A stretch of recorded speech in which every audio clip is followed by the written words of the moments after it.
So welcome back to channel दोस्तों।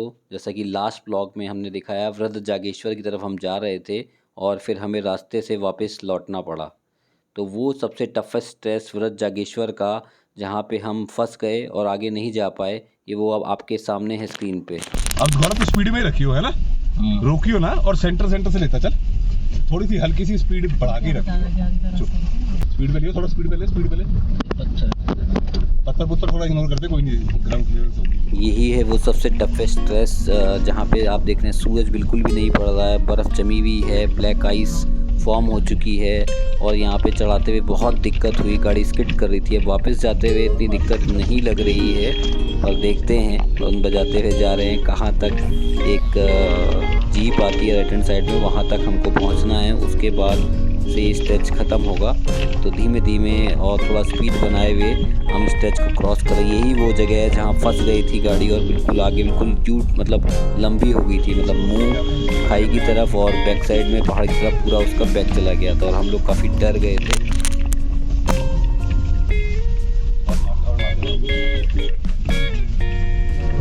बस हम निकल गए। ओम नमः शिवाय, ओम नमः शिवाय। थैंक यू भगवान। Thank you so much God. हम यहाँ पहुँच चुके थे वापस स्ट्रेच को पार करके, और जब हम चढ़ा रहे थे गाड़ी तो अच्छी खासी दिक्कत हुई। पहले जब गाड़ी फंस गई थी वहाँ पे, तो मतलब आगे पिछला और अगला पहिया दोनों रोटेट कर रहे थे और वहाँ तक पहुँचने में कोई दिक्कत नहीं। आप देख रहे हैं बर्फ़ तो सभी जगह जमी हुई थी, बट वो स्ट्रेच ऐसा था जहाँ चढ़ाई भी थी और ब्लैक आइस फॉर्म हो गई थी, क्योंकि सूरज की रोशनी जहाँ नहीं पड़ती है वहाँ पे वो जम जाती है। मतलब टेम्परेचर तो डाउन होता ही है, तो वो शीशे जैसी आइस फॉर्म हो जाती है। वहाँ पे चढ़ाई में बिल्कुल गाड़ी नहीं चढ़ती है। तो वहाँ पे भगवान के आशीर्वाद से 2 लोग वहाँ पे थे जिन्होंने गाड़ी को धक्का मारा और हम लोगों ने आगे चढ़ाया। उन्होंने काफ़ी गाइड किया। पहले ही सबसे इम्पॉर्टेंट बात है कि जब इस स्ट्रेच पे हम लोग को चल रहे हैं तो हिम्मत बिल्कुल नहीं हारनी है। अगर कहीं पे आप हिम्मत हार जाएंगे तो रिस्की हो जाता है। आपको अपने आप को रेस्पॉन्स करना है बड़ा कूल एंड काम। डेफिनेटली जब आप एडवेंचर करने आए हैं तो रिस्क तो है ही। अगर आप एडवेंचर नहीं करना चाहते तो इस रूट पे आइए ही मत। अगर आप एडवेंचर करने आए हैं तो पहली बात आपने खुद ही डिसाइड कर ली है कि भाई प्रॉब्लम होगी, टेंशन होगी, तो मुझे मैनेज करना है।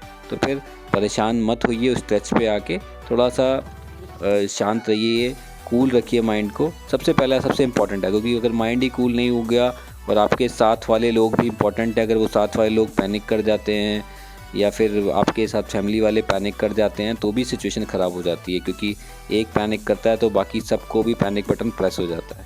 तो सबसे पहला इंपॉर्टेंट पॉइंट जो हमने यहाँ पे लर्न किया कि भाई पैनिक नहीं होना है। जब भी ऐसी सिचुएशन आएगी आराम से देखना है कि गाड़ी कहाँ पे व्हील्स रोटेट कर रहे हैं और कहाँ पे उसको इनर्शिया नहीं मिल पा रहा है, ज़मीन से इनर्शिया नहीं मिल रहा है, कहाँ पे हमको काम करना है।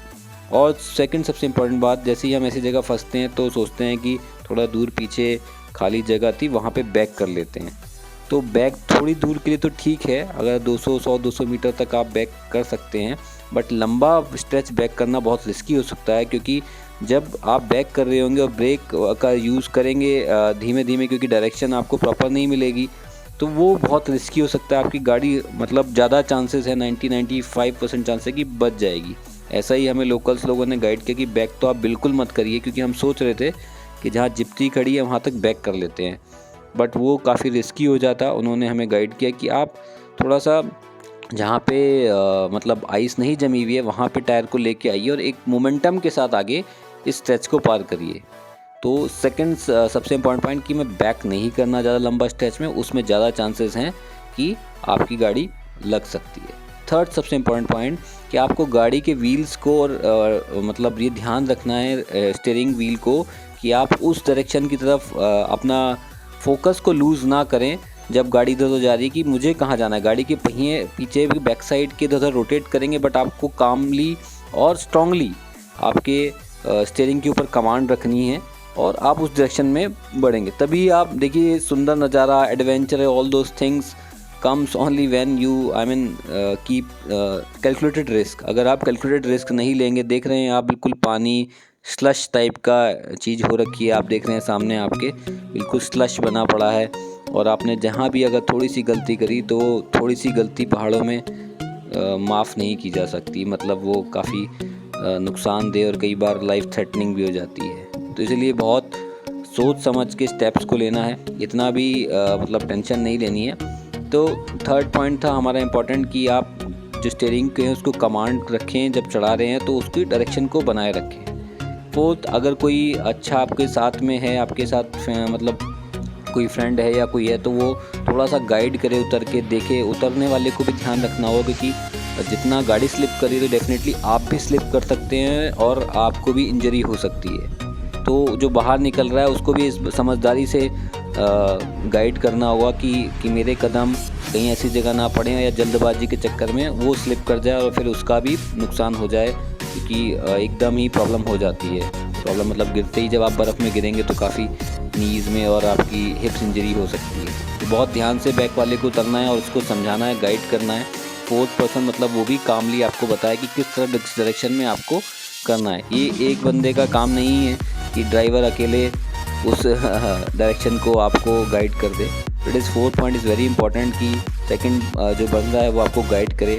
फिफ्थ, अगर आपको सपोर्ट मिल पाता है कि वहाँ से कोई बैक से धक्का मार दे तो बहुत अच्छी बात है, तो आप उस स्ट्रेच को निकाल सकते हैं। अदरवाइज़ आपके पास कुछ स्नो चेन्स होनी चाहिए या फिर रस्सी होनी चाहिए जो हम लेके चले थे, और जब आप बिल्कुल ही फंस जाए और कोई सपोर्ट करने वाला ना हो तो गाड़ी के एक मैं व्लॉग बनाऊंगा कैसे स्नो चेन और रस्सी को बांधते हैं। आप राइट और लेफ़्ट टर्न करके उसमें रस्सी को बांध सकते हैं और उससे आपके पहियों को इनर्शिया मिल जाता है, मतलब मोमेंटम मिल जाता है। ये सुंदर नज़ारा देखने के लिए ये सब आप स्ट्रेस ले सकते हैं तो ही जाइए। अगर आप ये सब चीज़ें स्ट्रेस नहीं ले सकते एडवेंचर तो मत करिए। जैसे कि ये कुछ लोग पीछे रुक गए थे, आप भी वैसे रुक देख रहे हैं आप स्नो का लेवल, कितनी ज़्यादा स्नो राइट हैंड साइड में मेरे दिख रही है। पूरा एकदम मतलब फुल ऑन स्नो है। वृद्ध जागेश्वर धाम के रास्ते में 8 किलोमीटर का स्ट्रेच, बहुत ही सुंदर और बहुत ही बढ़िया स्ट्रेच है। इसमें रियल लाइफ का हमारा एंजॉय और एडवेंचर हुआ, पूरा मज़ा आया। तो ये पांचों पॉइंट को अगर आप ध्यान रखते हैं और अपने साथ प्रॉपर टूल्स रखते हैं, रस्सी और क्या बोलते हैं कुछ मैट वगैरह जहाँ पे रोटेट कर रही है, मैट का भी कई बार इस्तेमाल करते हुए देखा गया है कि मैट रख के भी आप उस लोकेशन से निकल सकते हैं। पर ये भी डिसीजन लेना पड़ता है कि मैट भी कहीं पहिए के साथ ही रोल ना कर जाए। तो मैट, फिर रस्सी, उसके बाद फिर आप एक और पॉइंट आता है 6th और 7th पॉइंट आप जिसे बोल सकते हैं कि आप टायरों में थोड़ी हवा कम कर दीजिए। अब देखिए हम वापस उन लोगों के पास पहुंच चुके हैं जो हमको रोक रहे थे, वो यहीं पे एंजॉय कर रहे हैं क्योंकि उन्होंने आगे रिस्क लेना नहीं चाहा। तो लोगों की अलग अलग ओपिनियन हो सकती है। हमने एडवेंचर को पसंद किया, लाइक किया, चूज़ किया, तो हम एडवेंचर करने वहाँ तक गए और फिर हम वापस आ रहे हैं। तो मैं बता रहा था कि आप थोड़ी सी हवा को अगर पहिए में कम कर देते हैं तो नीचे आपका जो पहिए का लेवल है, मतलब जो एरिया सरफेस एरिया बढ़ जाता है, उससे भी आपको इनर्शिया मिलता है और उससे भी आप आगे गाड़ी को ले जा सकते हैं। तो ये सुंदर स्ट्रेच 12 मिनट हमारे लाइफ के बड़ी ही सुंदर थे। आप देख रहे कितने सुंदर स्नो कवर्ड है। और हाँ, अगर आप टेंशन में चले जाएंगे तो इस सुंदर ब्यूटीफुल रोड का और एनवायरनमेंट देख रहे हैं आप, बिल्कुल ब्लू स्काई दिख रहा है, एकदम क्लियर स्काई, यहाँ से हिमालय दर्शन भी हो रहे हैं। तो ये सारा मज़ा किरकिरा हो सकता है अगर आप थोड़ा सा टेंशन और पैनिक बटन प्रेस कर देंगे अपने अंदर। तो कैसे रिएक्ट करना है, आपको ये चीज़ें मान के चलनी पड़ेगी जब आप इस रोड पे जा रहे हैं कि भाई गाड़ी स्लिप हो सकती है, रिस्क है यहाँ पे, और आप उसको मिटिगेट करने के लिए तैयार हैं। अगर आप मेंटली और फिज़िकली और अपने चीज़ों के साथ तैयार नहीं हैं तो मैं बिल्कुल रेकमेंड नहीं करता कि आप इस रास्ते को चूज़ करें। आप एक या तो किसी टैक्सी वाले को ले सकते हैं या फिर किसी वहाँ पे 4x4 व्हीकल को ले सकते हैं जो आपको सपोर्ट करे, क्योंकि आप फिर रिस्क लेंगे, टेंशन लेंगे तो फिर आप वेदर को एंजॉय नहीं कर पाएंगे।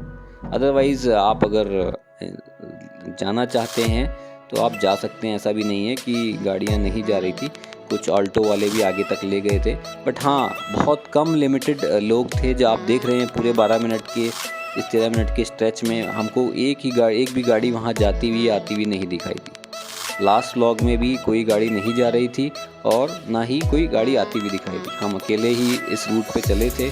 काफ़ी लोगों ने मना भी किया, काफ़ी लोगों ने मोटिवेट भी किया वृद्ध जागेश्वर के लिए कि आप जा सकते हैं, कोई ऐसी दिक्कत नहीं है। देखिए अभी यहाँ तो बिल्कुल साफ़ दिख रहा है, ऐसा कोई आपके सामने दिख रहा है स्क्रीन पे ऐसी कोई मतलब बर्फ़ नहीं है। वो कुछ स्ट्रेच ऐसे होते हैं जहाँ पे आपको कूल, काम और वो 6-7 पॉइंट्स को ध्यान में रखते हुए अपनी गाड़ी को आराम से निकाल के लेके जाना है बिना उसको खोए हुए, तभी आपको ये सुंदर नज़ारे और ये ब्यूटीफुल वर्थ मिलेगी, अदरवाइज़ तो फिर हम मिस कर देंगे। If you really want to go in these place then please take a note of those points which we discussed and suggested कि स्लश वाला जो एरिया है उसमें कैसे निकलना है, इस पॉइंट्स को ध्यान में रखें और आप एंजॉय कर सकते हैं। देख रहे कितना सुंदर लग रहा है, आगे पूरा बर्फ़ से ढका हुआ पहाड़ और ये पेड़, ताड़ के पेड़, बहुत ही सुंदर। जागेश्वर धाम के रास्ते में, मतलब ये रास्ता जागेश्वर धाम से करीब 5 या 6 किलोमीटर पहले कटता है, जो वृद्ध जागेश्वर की तरफ जाता है उनके अलग रूट पे है ये रास्ता। और इस पर काफ़ी अच्छा स्नो रहती है ऑलवेज़, क्योंकि ये जागेश्वर धाम से अच्छी खासी हाइट पे है। दोस्तों अभी तक अगर आपको ये वीडियो पसंद आ रही हो, इन्फॉर्मेशन पसंद आ रही हो, तो प्लीज़ लाइक करिए, सब्सक्राइब करिए, और अगर आपने कभी ऐसे एडवेंचर ट्रिप करी हो तो कमेंट बॉक्स में शेयर करिए आपका कैसा रहा एक्सपीरियंस, और हमको कैसा आपने और क्या क्या चीज़ें करी जिससे आप उस पर्टिकुलर स्टेप से निकल पाए। ये 8 किलोमीटर और ये 12 मिनट की जो जर्नी थी हमारी, बहुत ही एडवेंचरेबल जर्नी थी। देखिए हम ये वही पॉइंट पे पहुंच चुके हैं जहाँ ऊपर आप ग्रीन कलर का बोर्ड दिख रहा है, यहाँ पे वृद्ध जागेश्वर लिखा हुआ है। सीधा अगर हम जाते हैं तो जागेश्वर धाम और दंडेश्वर धाम, अब हम चल रहे हैं अल्मोड़ा की तरफ और हम आगे जाएंगे। ये एक और पॉइंट यहाँ पे पड़ता है, उस पॉइंट पे जाएंगे।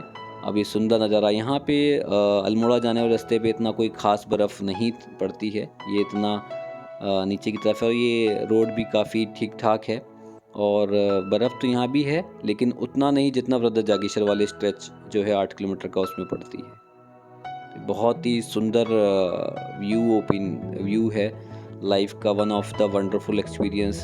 13 मिनट हमारे लिए बहुत इम्पोर्टेंट थे, 12-13 मिनट हमने फुल ऑन एंजॉय किया, और बीच में सांसें भी थमी, और सारा हमारी ज़िंदगी में सब कुछ इम्पोर्टेंट है। तो वी एंजॉयड दिस।